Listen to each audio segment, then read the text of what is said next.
네, 오늘 만나실 모델은 마세라티의 입문형 세단 기블리인데요. 사실 90년대 그 기블리 컵이라는 기블리 2세대 모델이죠. 그 모델이 제게 있어서 드림카였습니다. 작은 쿠페지만 2리터 엔진을 바탕으로 300마력 이상의 출력을 냈었고, 거기에 6단 수동 변속기가 물리면서 당시에는 정말 배기량 대비 막강한 성능을 냈던 그런 모델이었는데요. 현재는 조금 큰 사이즈의 세단으로 변모를 해서 시장에 데뷔를 했습니다. 과연 그런 마세라티 기블리가 어떤 매력을 보여줄지 잠시 후 함께 느껴보시겠습니다.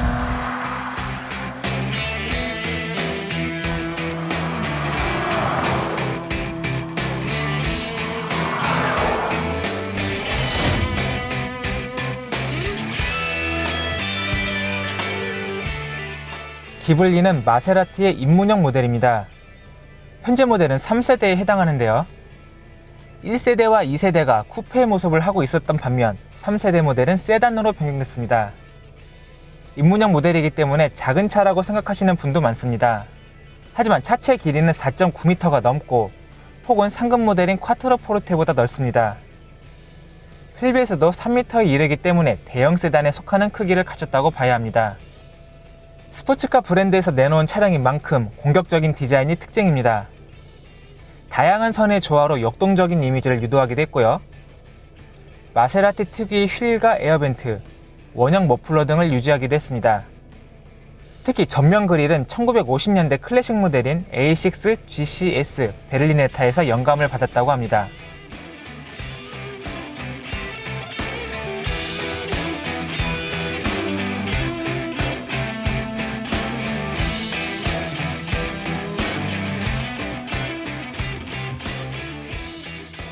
실내는 수평적 구도의 콰트로 포르테와 달리 수직적인 구도를 중심으로 합니다.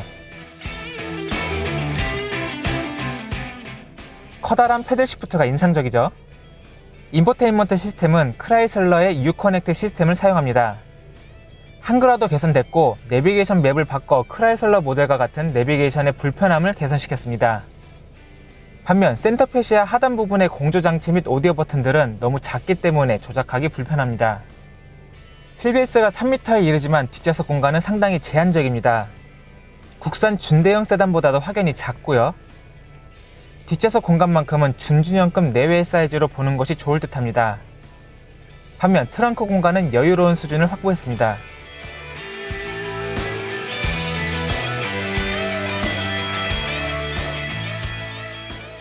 테스트 모델인 기블리 S Q4는 410마력을 발휘하는 엔진과 페라리에서 가져온 4륜 시스템이 탑재됩니다. 여기에 가변 댐핑 컨트롤을 지원하는 서스펜션까지 탑재됐는데요. 종합 주행 완성도는 어느 정도인지 확인해 보겠습니다.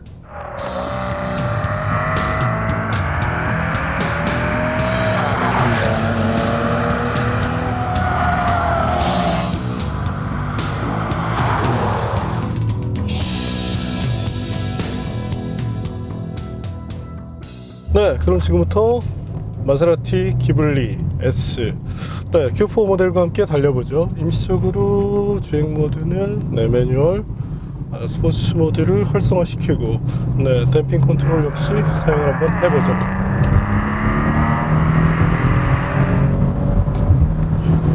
네, 역시 그 출력이 410마력에 달하는 만큼 가속 능력 부분에 있어서는 탁월한 그런 능력을 잘 표현해내고 있습니다. 현재 모델은 이제 4륜 구동 시스템이 장착이 되는데 조금 특징적인 부분이 있다면 초기에는 후륜 구동을 바탕으로 구동력을 배분하다가 필요에 따라서 50%의 동력을 전면에 이렇게 보내도록 세팅이 되어 있죠. 또한 일정 속도 이후에는 후륜 구동 쪽으로만 동력이 배분되는 것 역시도 특징입니다. 네, 현재 이렇게 와인딩 로드를 달리고 있을 때 사실 뭐 이 기블리와 어울리는 그런 주행 조건은 아니지만 그래도 의외로 어떤 그 무게라는 점을 감안했을 때는 기대 이상의 성능을 내고 있다고 이렇게 말씀드릴 수 있겠네요. 운전하는 느낌 자체는 마치 대형급 세단을 모는 느낌인데요. 사실 이 플랫폼 자체가 어떤 그룹사의 대형차를 베이스로 하기 때문인지 수치와는 좀 다른 어떤 그런 느낌을 보여준다는 것도 특징입니다. 아무래도 뭐 무게의 영향도 있겠죠. 네, 여기서 잠시 기블리 S Q4의 차체 무게에 대해서도 한번 알아볼까요?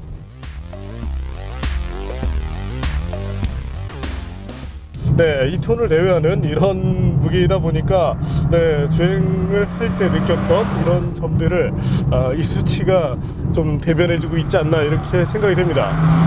무게 배분은 그래도 좋은 수준을 보여주었고요.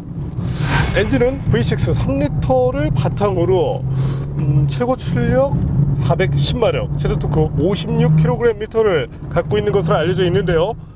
현재 이 차가 달려나가는 느낌으로 봤을 때, 특히나 이제 무게 등을 감안해서 바라본다면 엔진 파워 부분에서는 뭐 충분히 여유로운 힘을 잘 보여주고 있다고 생각이 됩니다. 특히나 이제 현재의 외기 온도 자체가 30도를 살짝 넘어가 있는데 터보차저 엔진에게 있어서는 상당히 불리한 조건인데 그럼에도 불구하고 출력을 뽑아내는 부분에 있어서 아쉬움을 보여주지 않는다는 점이 좋습니다. 최대 토크 또한 56kgm 때문에 이 가속 페달을 밟을 때 차가 여유롭게 달려나가는 느낌 또한 받게 되는데요. 이와 같은 엔진과 짝을 이루는 것은 GFC의 8단 자동 변속기입니다. 일반 모드에 있을 때의 변속은 상당히 부드럽기 때문에 변속기가 생각보다 많이 느린데라고 생각을 했었는데 스포츠 모드 등을 이제 활성화시키고 특히나 이제 수동 모드 등에서 이렇게 다루면서 보니까 의외로 자동 변속기로는 빠른 모습을 보여주었습니다. 물론 듀얼 클러치 시스템과 비교할 수준까지는 아니지만 적어도 스포츠 세단에 걸맞는 정도의 그런 능력을 보여주는 자동 변속기라고 평을 할 수 있겠네요.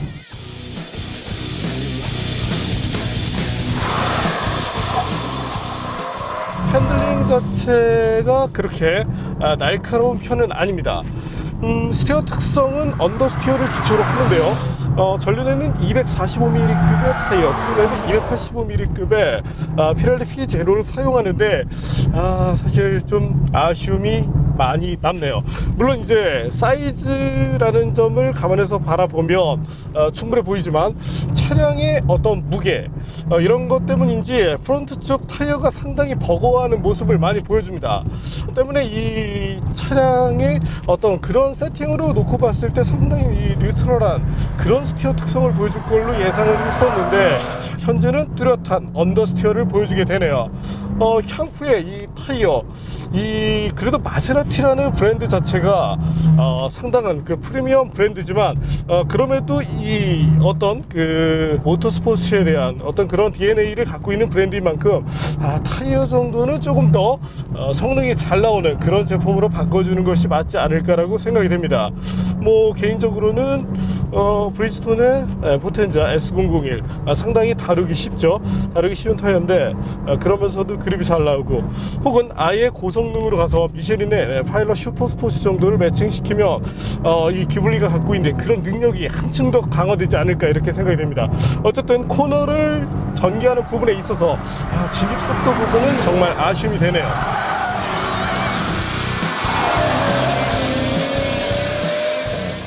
주행 안정감이라든지 앞서 말씀드린 것처럼 코너링 퍼포먼스에서 진입 속도에서 조금 약점이 있긴 하지만 그럼에도 불구하고 어지간한 세단과 비교할 정도의 수준은 아니라고 생각이 됩니다.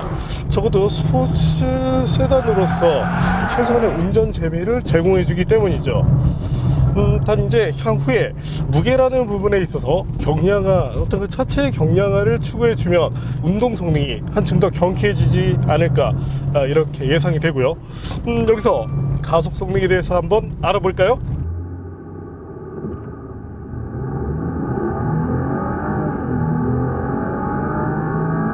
제조사 발표 수치는 이제 4초대 후반인데 실측 결과는 그보다 소폭 처지는 것으로 나타났습니다. 단 이제 현재의 이제 어떤 그 대기 온도 자체가 살짝 높기 때문에 향후에 이제 온도만 좀 완화되면 0.2초 정도는 줄일 수 있지 않을까 이렇게 생각이 되네요. 조금 아쉬운 점이 있었다면 사실은 제동 능력입니다. 우선 제동 거리에 대해서 한번 살펴볼까요? 네, 현재 보시는 것은 이제 기블리 SQ4의 최대 제동 성능인데요. 어떤 수치적으로 봤을 때는 불만이 나오지 않습니다. 하지만 테스트가 반복되면서 점차 늘어지는 그런 모습을 보여주었는데요. 어떤 시스템의 수치로 놓고 본다면 전륜의 이제 6피스톤, 후륜의 이제 4피스톤의 시스템이 매칭된 만큼 하드웨어 스펙에서는 조금 여유가 있을 것으로 이렇게 예상이 됐었는데, 네, 아무래도 이제 차량 무게가 조금 나가다 보니까 점차 밀려나는 이런 모습을 보이게 됐습니다. 스포츠 세단이라는 그런 명성에 걸맞게 향후에 어떤 그 시스템에 좀 더 여유가 많아지면 차를 제어하면서 만족도가 조금 더 높아지지 않을까 이렇게 생각이 되네요. 그 밖에 것들 가격이 일단 1억 3천만 원을 상회하고 있죠. 하이 모델 같은 경우는 이제 이보다 저렴한 가격을 갖긴 하는데, 아무래도 이제 독일 3사 모델들과 비교를 한다면 구성 부분에서 조금 떨어지는 것이 사실입니다. 크루즈 컨트롤만 해도 일반 그냥 크루즈 컨트롤이 적용되고 있고, 네, 그렇게 눈에 띄는 기능들이 이렇게 만재해 있지는 않습니다. 그럼에도 불구하고 네, 기블리의 어떤 그 존재 가치를 얘기할 수 있다면 바로 브랜드가 될 텐데요. 굳이 비교를 하자라면 네, 명품 시계와 비교를 하는 것이 맞지 않을까 이렇게 생각이 됩니다. 네, 사실 뭐 최근 스마트워치를 비롯해서 사이즈는 정말 작고 무게도 가벼우면서 다양한 기능들을 제공하는 그런 스마트워치들이 많이 나와 있죠. 단 이제 어떤 고가의 어떤 장인이 만든 그런 무브먼트를 사용해서 네, 상당히 무겁죠. 또 그런 시계들이 네, 어떤 실용성 부분에서는 그렇게 뛰어나지는 않지만 브랜드의 가치, 그 존재의 가치라는 것을 인정받기에 또 그런 상품들 역시 네, 뭐 충분히 가치가 있다고 할 수 있게 되겠죠. 그런 모습으로 바라볼 때가 아마도 이 마세라티 기블리의 가치를 네, 평가할 수 있는 네, 그런 방법이지 않을까 이렇게 생각이 되네요.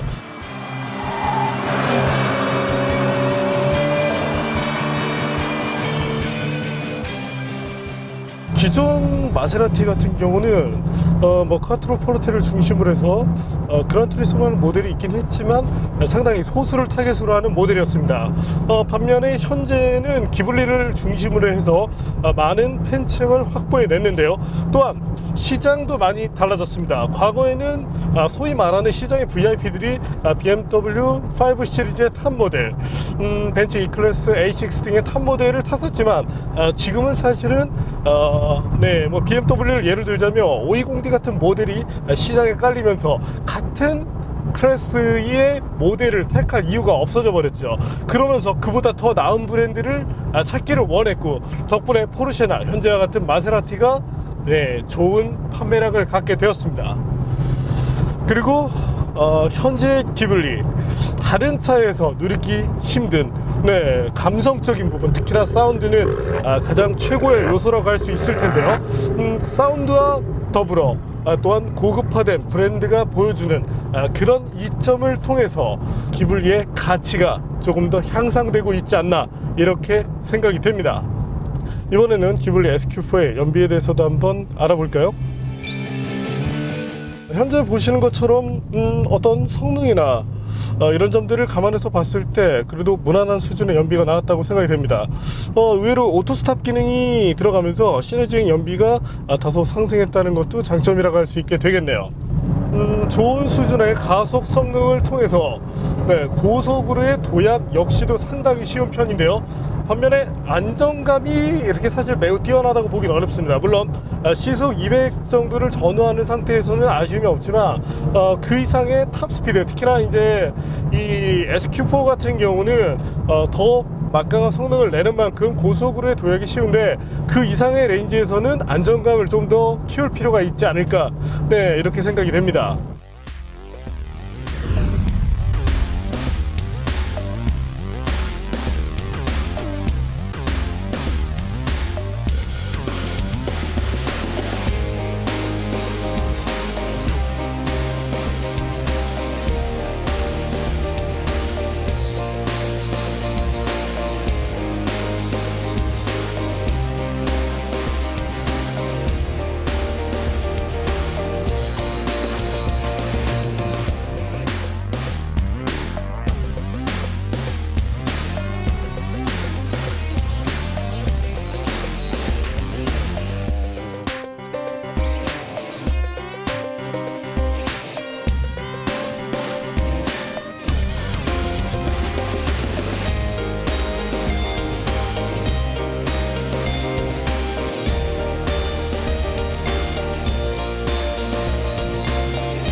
네, 오늘 만난 마세라티 기블리 SQ4 가격 대비 어떤 구성으로 놓고 봤을 때는 부족한 점들이 눈에 띌 수도 있습니다.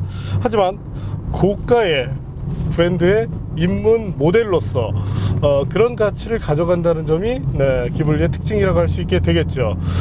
어쨌든 고급 브랜드의 일원으로서 대중성을 많이 가미시켰다는 점, 바로 그 점이 기블리가 갖는 매력이라고 할 수 있게 되겠습니다. 반면 이 오밀조밀한 버튼들에 대해서는 분명히 개선을 시킬 필요가 있겠고요. 예전에도 그랬지만 마세라티의 인테리어 디자이너는 정말 좀 실력이 형편없는 것 같습니다. 특히나 이 버튼 배열이라든지 디자인을 하는 걸 보면 예나 지금이나 실력이 참 고만고만하고요. 특히나 이 지금 보시는 것처럼 CD를 집어넣을 때 변속 레버에 걸리죠. 이런 것조차 감안하지 않고 만들 수 있는 이 인테리어 장인, 정말 어떤 분이신지 정말 궁금합니다. 이런 것들이 모여서 어떤 그 마세라티의 명성을 떨어뜨릴 수 있기 때문에 그런 인테리어 장인에 대해서 보직 변경을 한번 시켜보는 것도 브랜드에 도움이 되지 않을까 이렇게 생각이 되네요. 어쨌든 고급 브랜드의 일원으로서 대중화를 추구했다는 점, 바로 그 점이 마세라티 기블리가 갖는 매력이라고 할 수 있겠네요. 오늘은 마세라티의 스포츠 세단 기블리 SQ4를 만나봤습니다.